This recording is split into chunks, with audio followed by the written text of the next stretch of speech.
Now, according to a new modelling study by the World Health Organization, almost 250 million Africans could become infected with COVID-19. There are concerns over the readiness of healthcare systems on the continent to handle mass infections. Our next report highlights how the continent is preparing to tackle this crisis. More than 200 million people in Africa could be infected with the new coronavirus, a new World Health Organization modelling study has found. As many as 150,000 people on the continent could die in a year unless urgent action is taken, though the study's authors predicted a lower infection rate than in other parts of the world.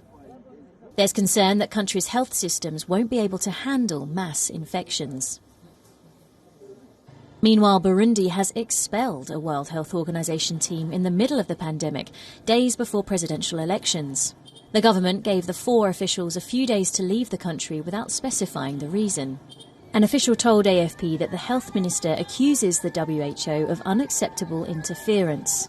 The announcement came amid low testing for COVID-19 and few precautions against the disease. Burundi has officially recorded 27 cases and 1 death from the coronavirus, but doctors speak of more deaths of patients who had COVID-like symptoms. Authorities have downplayed the seriousness of the virus and allowed public gatherings like mass election rallies, in contradiction with the World Health Organization recommendations. Burundians will choose a new president, parliament and local officials on the 20th of May. The WHO defended its team and said it was trying to find out the reasons for their expulsion.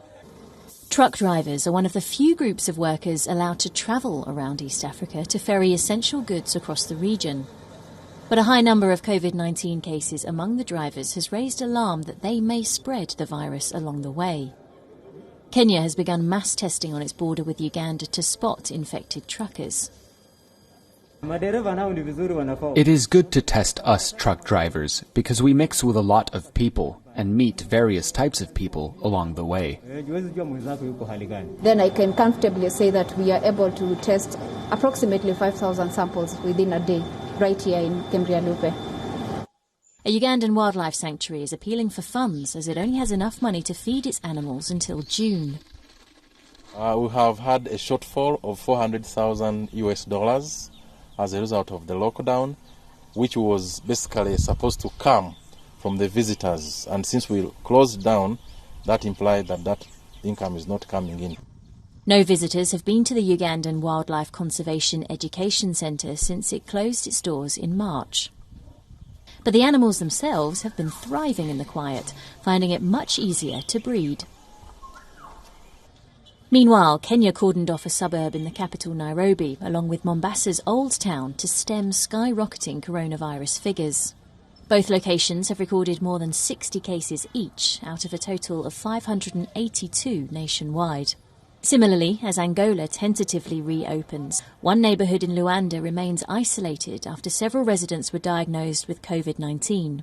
To date, Angola has recorded just 43 virus cases, including 2 deaths.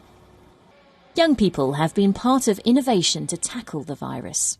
Engineering students in Senegal have invented automatic hand sanitizer dispensers and medical robots. From their engineering school in Dakar, they've turned their technical skills toward easing pressure on wards, and they're already in talks with hospitals. We realized that in Senegal, at least in developing countries, medical equipment to protect health workers was limited. Since the workers are on the front line of the fight, the idea is to protect them so that they can protect and lead the fight against the pandemic.